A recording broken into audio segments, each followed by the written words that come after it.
dito matutuwa ka, Nelson. Pinost pa sa Facebook eh. Hindi ba lang... alam mo ba kung bakit ako nangingiti? Bakit nga? Ang impeachment, kaya humihingi po kami ng financial assistance sa inyo. Ito ay hakbang na organisado ng nabanggit na grupo. Doon nakalagay sa post nila, parang gusto na nilang manghingi daw po ng tulong sa mga gusto sumuporta sa kanila. Ano bang, ano ba dyan? Makapagpadala naman lang Gcash. Ang problema ito mga tao, alam mo, gusto ko sanang tulungan. Ako sa atin, okay lang naman yun eh. Gaano ba yun? Sabihin natin, mga kababayan, may humihingi po ng tulong. Ang problema, yung mamaliitin ka eh. Yung minaliit ka muna ng minaliit, yung mga kontra mo paniwala, hindi sang-ayon sa'yo. Para lang ipakitang, hindi, mas magaling kami sa inyo, magrarally din kami. Magrarally kami, tapos medyo kapuso kami ng pera, baka pwede padala nyo kami ng... Wala naman problema dyan, magrally kayo. Diba, karapatan naman ninyo yan. Diba? Yun na nga. Kung saan nyo gawin. Gawin nyo na lang. Ha? Tapos ang pakiusap lang namin, maglinis din kayo after. Ay sana. Meron pang isa eh, na pinararatangan pa to. Ayun naman anyan, maniniwala ka ba niya sa dami ng tao na yan? Hindi kaya nang hingi sa mga politiko yan, sa mga mayayamang... Yung na naman yan. Na sinabing may nangalap daw ng pondo para dyan. Paano kami... Eto, intindihin mo to, ha? Nakabalintunaan ang pinakakalat ng tao na yan. Kailanman ay hindi kami humihingi ng donasyon sa hindi namin miyembro, ha? Meron kaming sistema. Sa loob ng organisasyon. Pero yung nasa labas namin, hindi namin hinihingaan yan. Pero kami pang nagbibigay. Ang sabi kami niya, tumutulong. Matatawa ka ni Nelson eh. Ito ba yan? Siyempre, sa dami ng tao niya, siyempre, gagastos niya yan ng milyon-milyon. Imposible niya na hindi nang hingi ng tulong niya sa mga tao. Wala niya akong ebidensya tungkol sa bagay na yan, ha? Wala akong katibayan para sinasabi ko yung bagay na yan. Pero nag-i-imply siya. Pero, yun ang gusto niya sabihin. Nagpaparatang na wala naman pala ebidensya. Di ka pa rin tunaan, di ba?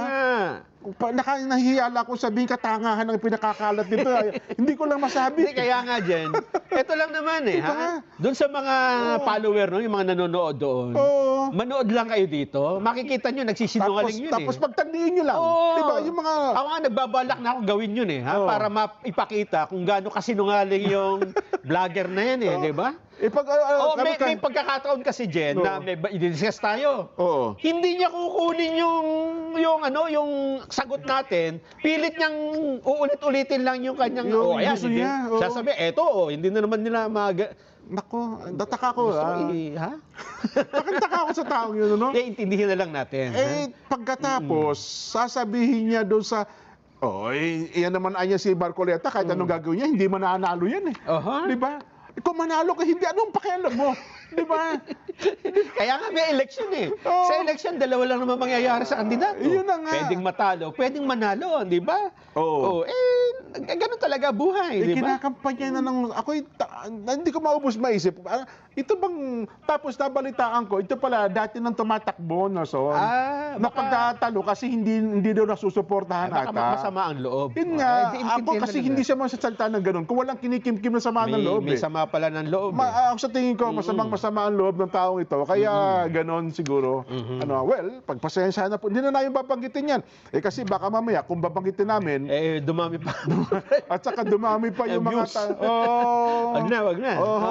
Pero ako lang, ang atin na lang panalangin sa tao na, sana ipikit mo lang yung mata mo, at pagkatapos sabihin mo, tama ba yung sinasabi ko? Mali ba ito sinasabi ko? At nang sa ganun kasi napakadali namin sabihin, siguro kahit paano may mga kababayan, ito po sige, ito humihingi ng tulong. Pwede ba padala yung tagsa 10 piso man lang? Di ba? Ay kung meron 1 milyon nanonood sa atin ngayon, halimbawa na, kung 10 yung tagsa 10 piso lang, kasi na yun, iba Gcash yun na nga po, kasi nakapaskil naman dyan yung kanyang Gcash, yung kanyang Paymaya, at saka yung video account. Di ba? Hindi ka ba nahihiya niyan? Kulang na lang mamalimos ka sa tao. Pagkatapos kami, sasabihin mo, kami nangingilak kami ng... ikaw ang number one. Ikaw ang kitang nangingi. Ano ba naman ito? May payo ko sa kanya dyan. Ganito ang gawin mo mamaya. Punta ka ng grocery. Grocery, Tapos bumili ka ng sabon. Yung safeguard. mabula. Yung safeguard. Magsabon ka para makita mo kung may konsensya ka o wala, di ba? Oo nga. Aywan ko, bakit talagang inuukil-kil niya, talagang masama ang kanyang loob, ano ha? Tapos, ang kanyang pinupromote para sa pagkakaisa din. Nako. Yun ang kanilang, yun ang kanilang tagline, doon sa grupo nila, Nelson. Ipinupromote nyo pala pagkakaisa, pero gusto nyo, pero pag kami nagkakaisa, inggit na inggit ka. Parang gusto nyo kayo lang ang magkaisa, hindi kami nagkakaisa. Ano ba naman ito? Chowking Mix and Match.